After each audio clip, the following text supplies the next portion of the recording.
Taking its sweet time.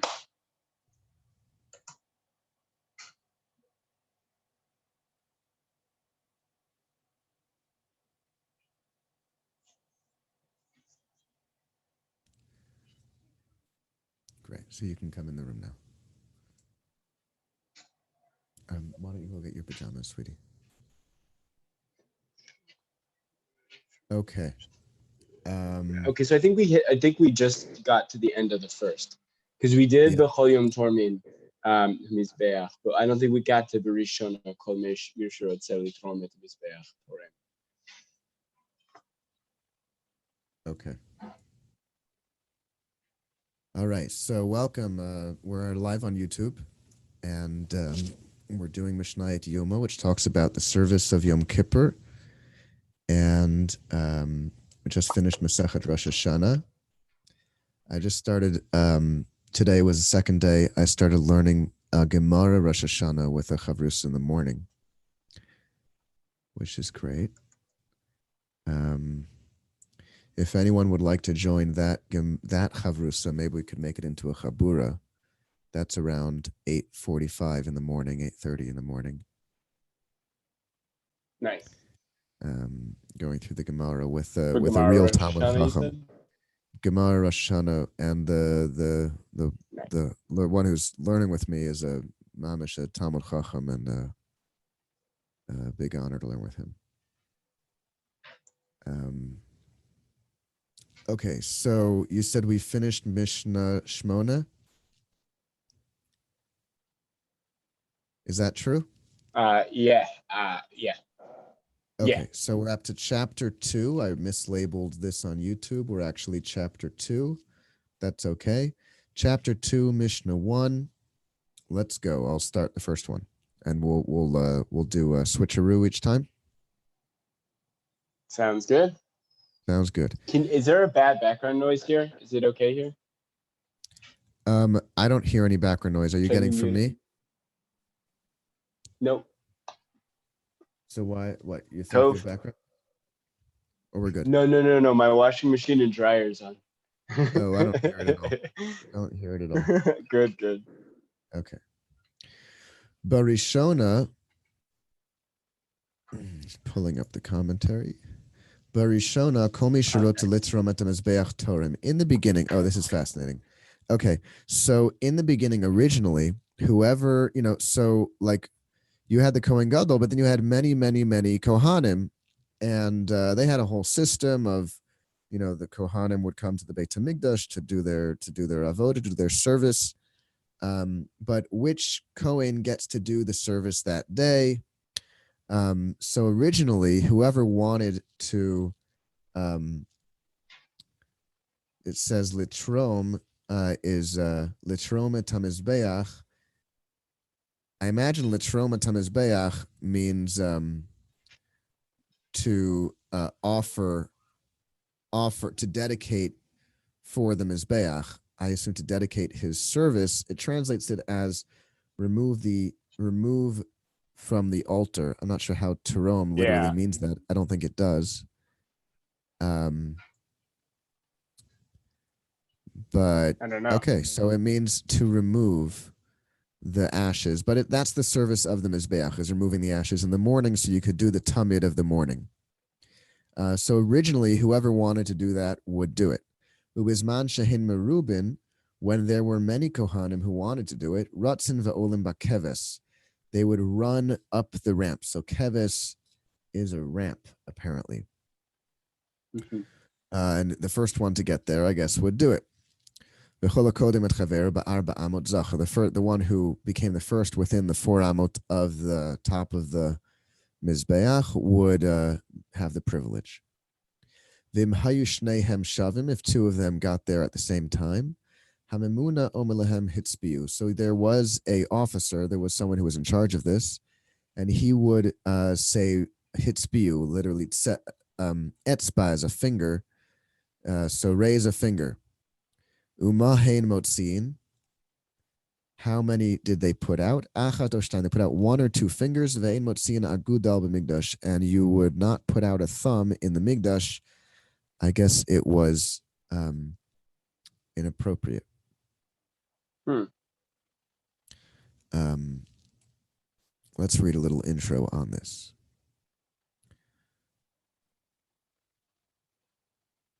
Well, they would run as a race to who got there first would be able to do it. Exactly. So let's read the intro. At the end of the first chapter, we learn that the high priest removes the ashes from the altar on Yom Kippur. So the week before Yom Kippur, or the day before Yom Kippur, the week before Yom Kippur, the high priest, the Kohen Gadol, was obligated to do the service of the removing the ashes and the tamid, even though generally during the rest of the year he was not obligated to do it. Rather, the regular Kohanim could do it, but he had first dibs on it. If he wanted to, he could do it. Our Mishnah teaches how it was originally decided who would remove the ashes, and the next Mishnah will learn the problems that system caused. So it says, originally, anyone who wanted. Originally, in this Mishnah refers to the situation which will be contrasted with the decree mentioned in tomorrow's Mishnah. Here we learn that originally, any priest that wished to could remove the ashes from the altar, and they didn't draw lots to decide who would have this privilege. The other labors in the temple were decided by drawing lots. So the other ones of the temple were decided by drawing lots. I guess it was only the removing the ashes that was a free-for-all. However, because one had to get up so early in the morning to remove the ashes, it was the first service of the Beit HaMikdash, and it was done at sunrise. They feared that if they decided who was to do so by lot, few would want to do so. Therefore, they offered it up to free competition. Huh. Do you know how it would look by lot? That's what the rest of the services of the temple were by lot, and I guess they had, the names of the people who wanted to do it, and would have a system where people took a rotation. Oh, and people might sleep in if they're like, oh, take a lot for the early morning shift. People might sleep in. Maybe that could be. We can look up another. Let's look at the Pirush, the Rambam. I guess I wouldn't understand why it wouldn't work. Let's look at the Rambam. So the Rambam is a little bit lengthy, but always worthwhile. Kfar hodaticha ki trumat hamizbeach hi hasarat hadeshen. We already know that. What does it mean, trumat hamizbeach? The dedication, the service of the mizbeach is the removing of the ashes. Ve'amru kol hakodem et chaveru letoch arba hu shikrav et el hamizbeach ba'arba amot. So we know that whoever was first within the 4 amos of the top, he's the one who would do it. Umasa hapayis shezachar kemo she'agid lecha. Yedua ki eno mutter etzleinu libnot nashim Yisrael b'shum panim afilu davar mitzvah. So the way that the lottery was drawn out was conducted, that he's going to tell us. We have to know that it's not allowed. We're not allowed to appoint. I'm not sure what he means, but appoint any Jew, any person from the Jewish people, for anything, even for a mitzvah. Umaisa David Hamelech meforsam. And there's a story of David HaMelech, which is well known. Not allowed to count them. I guess that's what he means, right? David HaMelech counted the people, and it was considered a very negative thing, and they were punished. You're never allowed to count the Jewish people. That's why we have the Chetzi Shekel. And Avomonin otam kishayirtza adam lemnotam sheyitchu mikol echad mehem davar. The way that you are allowed to count people is if each person gives something like a chetzi shekel, and then you count those things. Therefore,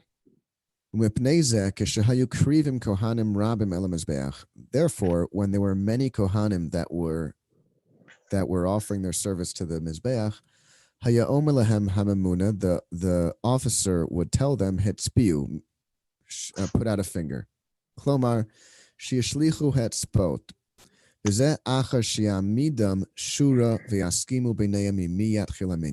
So they would first stand in a line and agree who would be the first one to be counted. And then they would put out their fingers. Kate said yaskimu al derech hadimyun. So you can imagine that this was how it might have happened. Kishahaya haminyan shloshim. If there were 30 kohanim wanting to do the service, so arba'im are 40, o chamishim or 50, o kemoshi or tzuminim, any number. Achakach yashlech kol echad mehem etzba. So they would put out a finger. Imhu chalash o chola. Oh, shtei etzbaot imubari. Oh, interesting. So the Rambam here says, and this seems to be some sort of discussion around this, how this actually was. Okay. The Rambam here says that each one of them would put out one finger if he was weak or sick, and two fingers if he was a healthy person. And then they would count the fingers. Echad, Shnayim, Shlosha, Alashura, Ashiyatza Minyan. So to count all the fingers until they got through everyone. Shiaskimu alav betchila. Va'ish yatza sofa minyan, eitzel etzbo, hayamakdim laota avoda. V'lo yachshivu agodol. What does this mean? So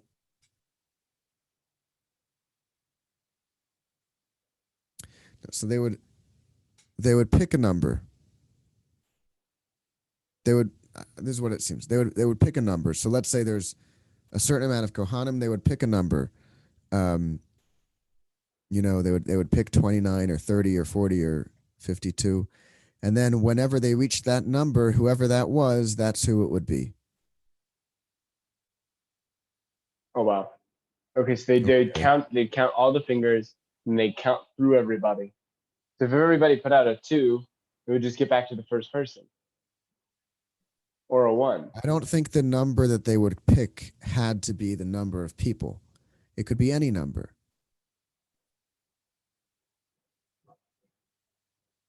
I'm not following. I thought that they put out a finger and then they would, like, if there were 5 people and a total of 7 fingers were up, they would just count through 1, 2, 3, 4, 5, 6, 7. And then it would effectively be the second person because it'd go through once and then it'd hit the second person. That's what I thought. But right. Perhaps it was like I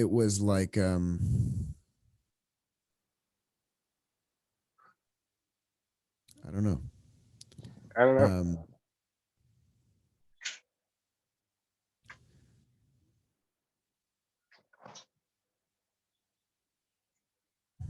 I don't know. Let's read a little further.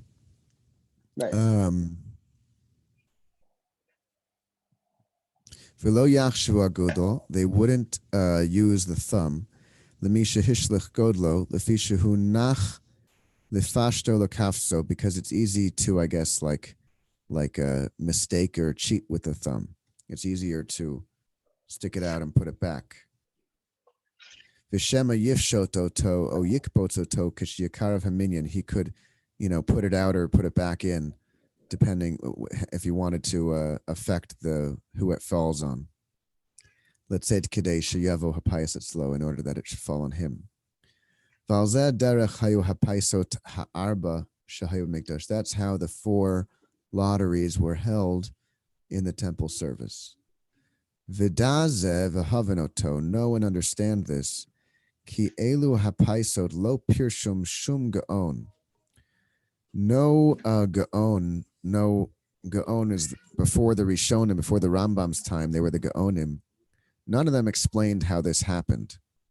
Shelefnenu me'ota shemanu al divreim lefi sheleshono tagemara lo yusag mehem masha domala adam betchila ta'ayun aval hasvara botan dvar hu masha sfarna. So Rambam's saying that no one explains how this lottery worked, but this is what makes sense. From the information that we got. Wow. So all we do know is that there was a lottery, and they decide. That it was fingers. No, but so it came up as a kind of a competition lottery mixture. Okay. Yeah. Keeping it interesting at early hours of the morning to remove ashes from Mizbeach. Yeah. So I'm reading the Bartanura here to see how he explains the lottery. And he says, so how would they do it? They would stand in a circle, and the officer would come, v'notel mitznefet mirosho shel echad, and he would take the mitznefet, the headpiece from one head of one of them. Mimenu hapayis matchil, and the lottery would start from him. So it was clear it was starting from him because he would take off his headpiece. His Kohanic headpiece? Yeah. Mimenu hapayis matchil limnot umotzi kol echad etzbo v'hamemona motzi mipiv sach uminyan. So the officer would come up with any number. O mea, o shishim, 100 or 60. Harbe yoter mashiyeshim kohanim, many more than the amount of kohanim there were. So if there were 10 kohanim, he would come up with 30 or 40 or 50. V'omer mi sheyich lecheshbon zeh etzlo yiska. Whoever, this makes sense, right? This seems to me, I didn't understand the Rambam's way he did it. This seems sound like it would work. You have 20 kohanim, and the officer, this is how we do it, when we were kids. And the one who's counting, picks a number randomly in his head that's more than the amount of people. And whoever it ends up on, that's who gets it. He starts with the one who has the headpiece off.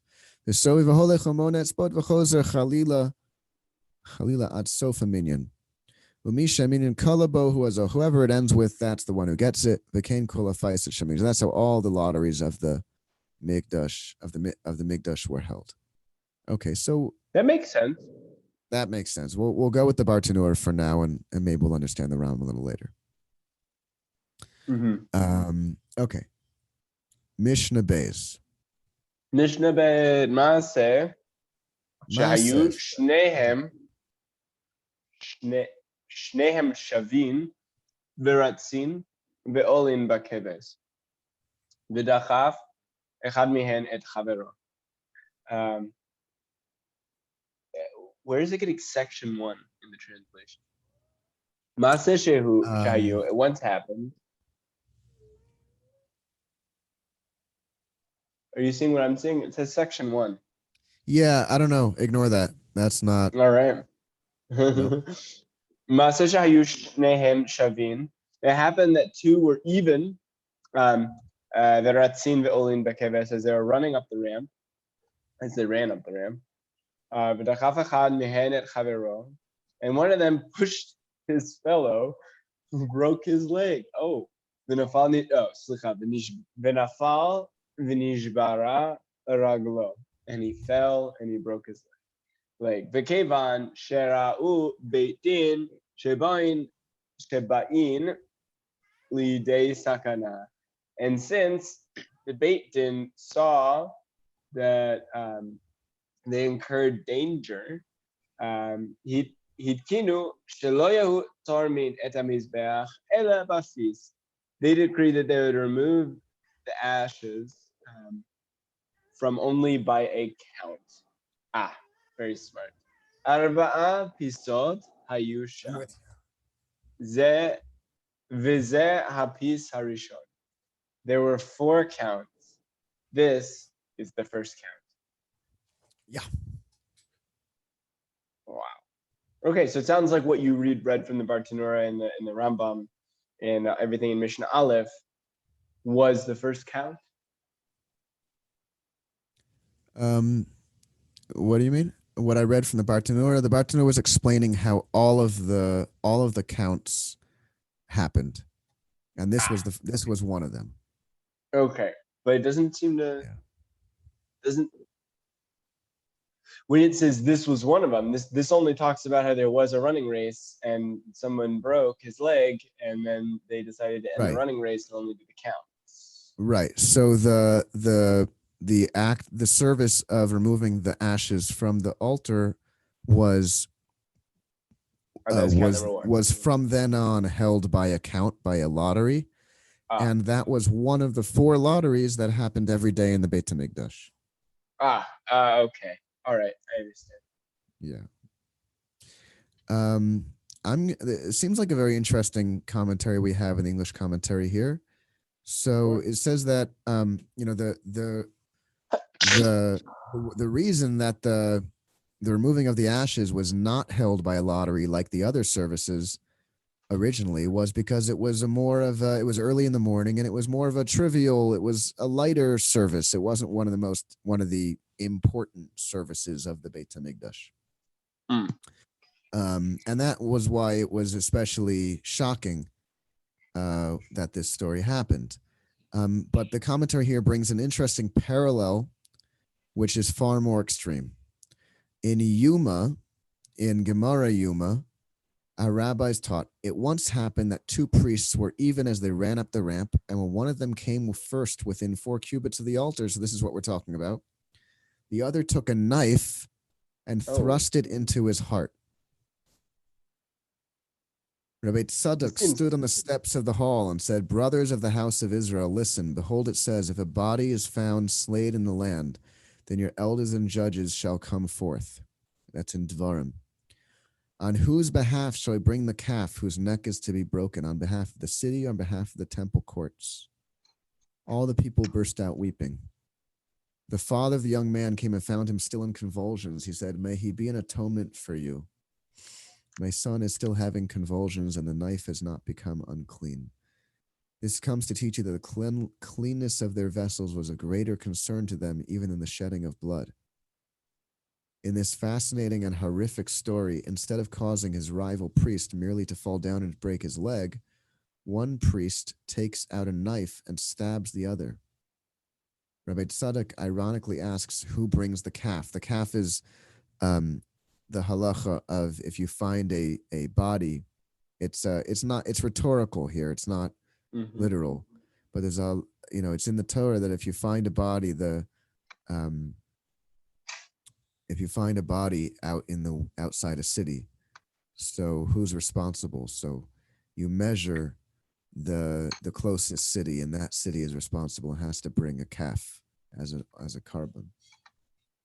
So yes, To the who's Beit Hamikdash. responsible? This happened in the Beis Hamikdash, the city or the temple court. Finally, in the ultimate point of religious zeal, the father son pointedly remarks to the other priest that at least he has removed the knife before it is defiled by his son's dead body. The source demonstrates well that the priests of the time had gone so astray that the issue of the purity of their vessels was more important to them than the most heinous sin of shedding blood. Wow. The I question feel like is, this yeah, isn't actually a real story. I feel like it's meant to teach us something. But I mean, maybe I'm just really hoping it's not. This doesn't seem like something that could actually happen. Anyway, you one with the continue your knife or reading. the one with falling off the ramp? No, falling off the ramp, I can understand. A little bit of healthy, like, running and, just kind of giving a push. And maybe the ramp was big. He didn't think it would fall off. I don't know. I wasn't there. But that one seems a little bit more understandable. But like to pull out a knife, not only that, but it says he got him right in the heart. I mean, if you're if you're gonna knife someone in a running race, you don't really need to hit him anywhere serious. Yeah, it's really They're gonna wild. stop running. Yeah, it just makes me think that maybe it was meant as like a symbolism, and maybe this is just me hoping, but maybe it was one of those stories to teach something very important about how maybe we really did care about the cleanliness of the vessels more than other important things. Like Right. embarrassing someone is commensurate to bloodshed. There's a lot of things commensurate to bloodshed in Yeah. halacha. So maybe I don't know. I'm playing with it a little bit, but If it was a real story, the question would be why they didn't enact the lottery after the story of the knife. I didn't hear it cut out. Why didn't they? Why? Why didn't they enact the lottery after the story with the knife? Yeah. Right. I mean, why? I mean, it must have been that was before the story of breaking the leg. Hmm. Yeah, that's a good point.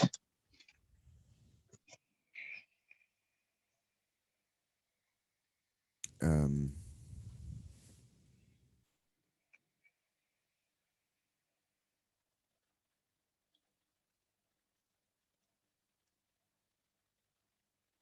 I'm looking at the actual Gemara here in Yuma.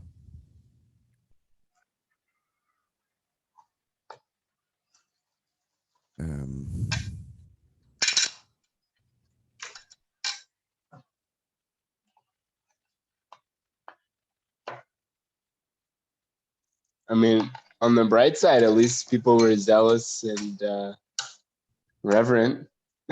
Well, I don't know about reverent, but zealous for the temple service. Trying to bring in some comedic relief.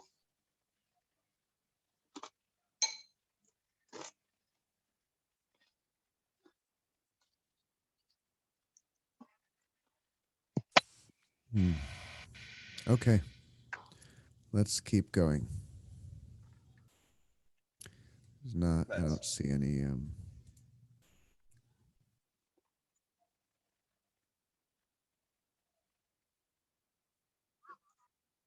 It's a medrash. It's a sifri.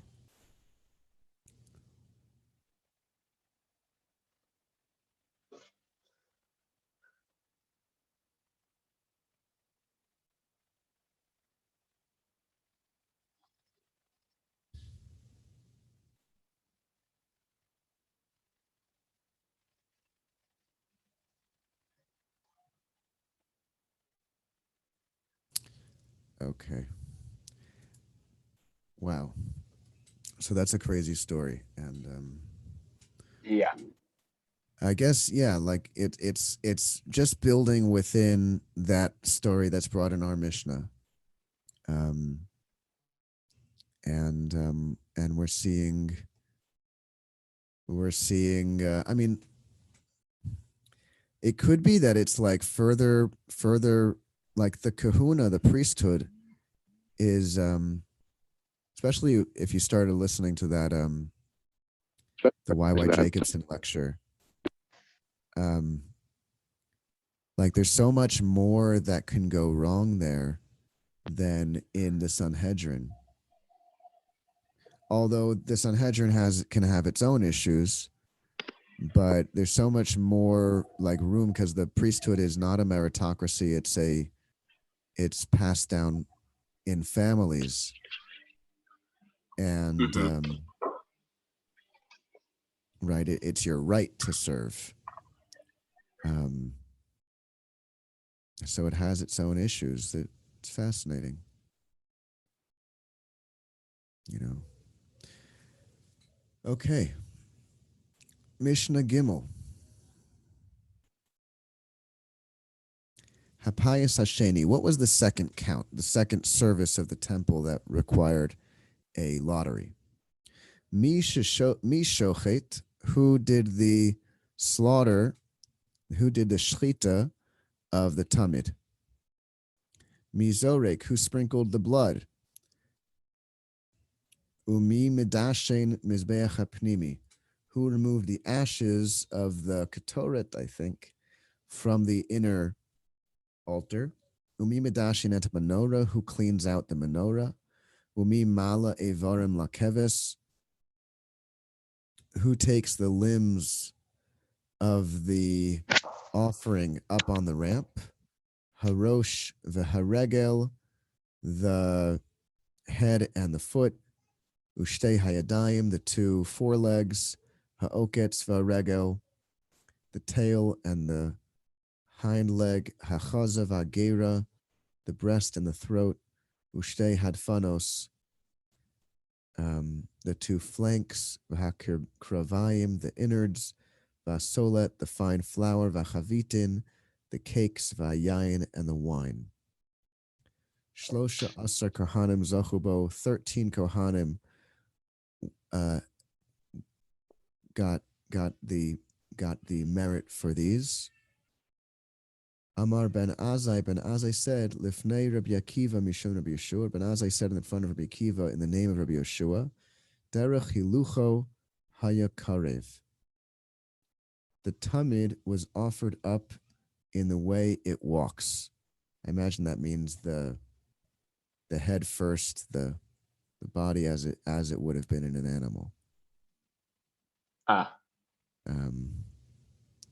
So this is one lottery where you're deciding for 13 different tasks for 13 different Kohanim.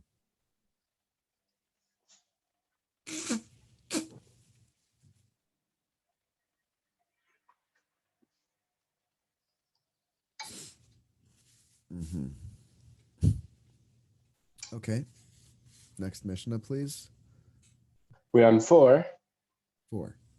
Okay, I'll look back at 3, but Pais Ashlishi Chadashim Liktoret Bao Vapisu. The third count. Now priests come up and submit to the count for the incense. V'arevi'i Chadashim im Mishanim Mima'ale Avarim Minakeves Vilamizbeach. Now new and old priests. Okay, so Haravi'i, the fourth count, Charashim Imeyeshanim, new and old priests who will take up the limbs from the ram to the altar. Okay, so it sounds like there's one for the third one is for the incense, and the fourth one is for who will take up the limbs. Right, but there's something special about the incense. It was the new priests. So the third count, Hapayas Ashlishi Chadashim Laktoret. Bova Fisu. That was a statement that the officer would declare. New priests, come and put your count in for the incense. So I'm reading here from the commentary. The incense was the choicest of services in the temple because it says about the Torah that it's a reach nichoach l'Hashem. Mm-hmm. It's a pleasing pleasing service. And further it says it'll give favor in his undertaking, so it gives personal reward. So it's desirable. And because it was so desirable, they let only the priests who had not already performed this task participate in the count. So they wanted to make sure everyone was able to do it. So they would offer it to the ones who had not done it before. Okay, so everyone got a chance to do it because everyone who's new got to do it. Wow. Haravi Chadashim O Yeshanim, so they would declare new or old priests, Mi Male Varmana Kevis Mosaic, who will take the limbs up from the ramp to the altar. Meaning, so the second count was just bringing it up to the ramp. Now it's taking it from the ramp to the Mizbeach. Oh, number 2 is just taking it to the ramp? Apparently. When we talked about all the different parts of the animal, that was just up the ramp. Up the ramp? Oh, up the ramp. And then this one will take the ramp to okay, that makes a lot of sense. But that's, so if it says altogether 13 priests, does that mean that another 13 will merit for the So I just read that not all of those were the animals. Some of them were the cakes, the wine, the flour, the sprinkling of the blood, the slaughtering, the clearing out the inner mizbeach, clearing out the menorah. I see that. It says that some commentators say that there were indeed 9 Kohanim that would get the merit for this, for the fourth count, and some say it was 1 Kohen for the entire animal. Oh, that's a heavy job. Unless they put it on a cart. Being a Kohen was a very labor intensive. Kohanim were strong people. Wow, I didn't consider that. Yeah. Okay, wow. So those are the 4 counts. Yeah, that's the 4 counts. So we're on Mishnah 5. Tamid Karev Betisha. The Tamid, the daily offering, Karev Betisha, was offered up by 9 Ba'asara by 10, Ba'achad asar by 11, B'shnei masar by 12, Lo pachot v'lo yoter, no less than 9 and no more than 12. Ketzad, how would that happen? Atzmo Batisha, the offering itself took 9 people. If you count the different parts of the animal that we said in Thank you. In the ninth, in the second pious, in the second lottery, there were 9 different parts of the animal. Bechag biyad echad slochet shamayim. On a festival, or the festival, the chag. What is the chag? Sukkos. Then one of them would also carry the water that was part of the Sukkos service. Hari kana Sarah, that's 10. And that's, I guess, part of the Talmud. Bein harbaim. In the evening, ba'achad asar, it would be 11. How would it be 11? Hu atzmo batisha, the sacrifice, because you have the Talmud twice a day. So you have the morning and the afternoon. So you have this, the afternoon service would be 11. How so? Because the sacrifice itself was 9 people.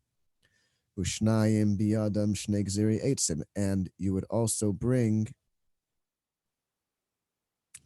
2 logs of wood in the afternoon. So that was another 2 people. So that's 11. Ubishabis, on Shabbos, ba'achad asar, it would be 11 also. Hu atzmo batisha, the sacrifice itself was 9. Ushnayim biyadam shnei beziche levona. Another 2 people would bring 2 handfuls of levona, which is incense. Perhaps it's frankincense? Oh, no. Beziche levona shalechem upon him. Okay, so it's the incense, could be frankincense, of the showbreads, the lechem upon him. For the showbreads.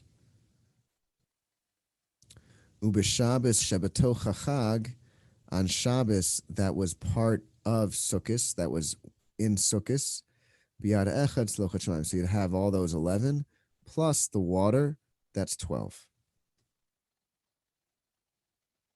Wait, the B'Shabbat Shabbato Chachag, Biyad Echad, Tzolochim Shalmaim. Oh, okay, yeah, it makes sense. Yeah. Yeah. So it's just all the options of how many hands how many people they would need, in order to. Yeah, that's the different, the range of people it took for the Talmud service. So it says Bein Arba'im in the evening. Yeah. Okay. All right. Every evening we'd get Hadasar. Because every evening you would have 9, and then every evening you'd have 2 men with logs of wood from the afternoon, I guess. Yeah. All right. Vav. Mishnah Vav. Ayil karev be'achad asar. Ayil, a ram, was offered by 11. Habasar bechamisha. The animal itself by 5. Hakravim v'asolet v'ayayin b'shnayim shanim. And the kravim, okay, the innards, hasolet, the fine flour, the hayayin, and the wine, b'shnayim shanim. B'shnayim shnayim, by 2 each. So that would be 5 for the animal, 2 for the innards, such as 7, 2 for the flour, that's 9, 2 for the wine, that's 11. Okay, yeah. Yeah. So each item gets 2. So I'm reading the pasuk here in Dvarim. It says, Ola Ayil, if it's a ram, Tasa Mincha Solet Shnei Esronim Belula Bashemen. The mincha offering, the meal offering, is solet, fine flour, shnei esronim, belula bashemen, 2 esronims, belula bashemen, with mixed in with oil, a shlishit hahin of oil. V'yayin lanesach shlishit hahin takriv, and the libation wine, shlishit hahin, a third of a hin. Whereas by a sheep, a young sheep, is solet isaron, is a tenth of a measure. Birvia tahin shemen, with a quarter of a hin of shemen, whereas by an ayil, it's shnei esronim, so it's double the amount of flour, and the oil is a third instead of a quarter. And the wine by a young sheep is v'yayin l'nesach reviyat tahin, is a quarter of a hin, whereas by a ram it's a third of a hin. So it's more by a ram. Therefore, the ram has more people. Also, the ram is heavier. There's a lot of the flesh by 5, which is the same as the young sheep. The innards is 2 people each, because the innards of a ram are heavier than that of a young sheep. The fine flour is double the amount, so that's 2 people. And the wine is 2 people because it's double the amount. So it's 5, 6, 7, 8, 9, 10, 11. Nice. Makes sense. Yeah. Getting queasy yet? Not really. Not really thinking about it as of me doing it, but I hear what you're saying. Yeah. Okay, Mishnah 7. Par karev be'esrim ve'arba.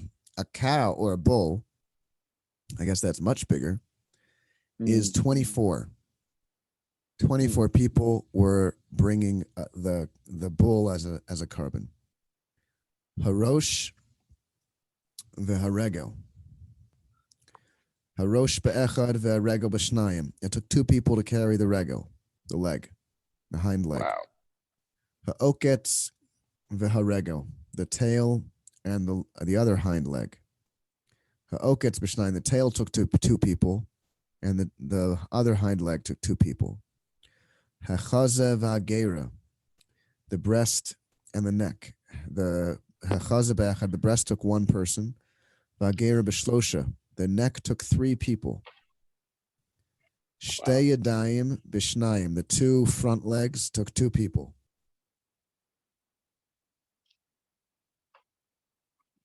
Shtei defanot b'shnayim, the 2 flanks by 2 people. Hakravayim v'asolet v'ayayin b'shlosha shlosha, the innards, the flour, the wine, 3 people each. So let's just count that up. The head is 1. The regel is 2. The oketz is 2. The regel is 5. 2. What, 7. you're at 5? I'm at 7. I got 7. Yeah, okay, great. The oketz, where are we? The oketz is 2. The regel is 2, that's 9. The breast is 1, that's 10. The neck is 3, that's 13. The 4 legs are 2. That's 15, is that right? I was not able to follow when you restarted. I think we're at 15. The 2 flanks are 2, that's 17. The innards are 3, that's 20. The solet is 3, that's 23. The wine is 3, that's 26. How many did we say? 24. Oh, well. 24. I'm off by 2. Anyway. Pretty good. Medvar Mamurim. where is this so? Bikarbanat Sibor with communal offerings. Of a Bikarban Yachid with a individual's offering. Imratza lahakriv makriv. If he wants to do everything himself, he may do so. Oh my gosh, that's a lot. Yeah. Depending on what he's bringing. For a bull, it's definitely a lot. Hefsheitan v'nituchan shel elu ve'elu shavin.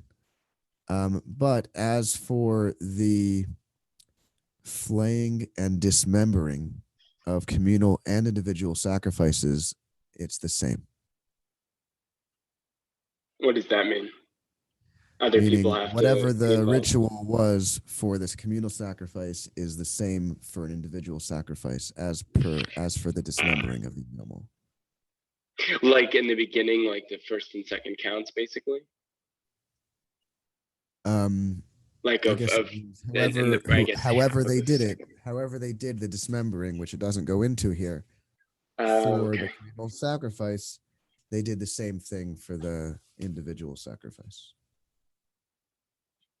All right.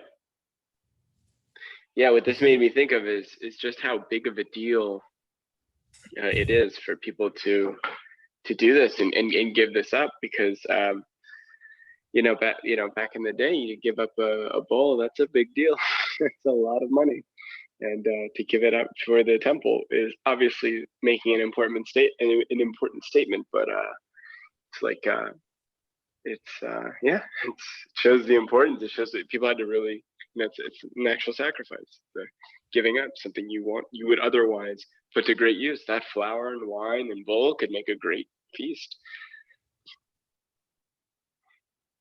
I think it's easy to, I personally feel this way, to feel disconnected from such things and be like, oh, okay, great. Yeah, they took some animals, they killed them, and they took some flour. Okay, and they brought it up, they poured it on. And it's like, now, yeah, okay, when we don't have to really put as much sweat in our brow to get all of these things, we're like, well, okay, if you have to offer up ram, you just breed more. And it's like, no, but even nowadays, a cow is very expensive. Yeah. Multiple $1,000. I'm not sure. It's not cheap, but it's important. I don't have a simple way to give over what the meaning of a carbon was, but I don't, for myself or to anyone, but it's important to remember that it was a very meaningful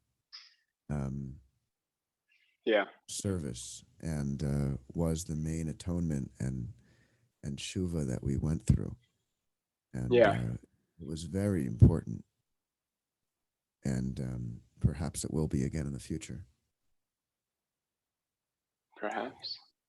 Who knows what that's going to look like? Just got to do our part and help everyone out and bring Mashiach. By perhaps, I don't mean perhaps Mashiach. Perhaps it will not be part of the future service. Yeah. I don't know.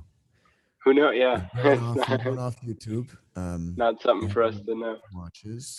May this be a schus for all of us. Be healthy and bishleimus.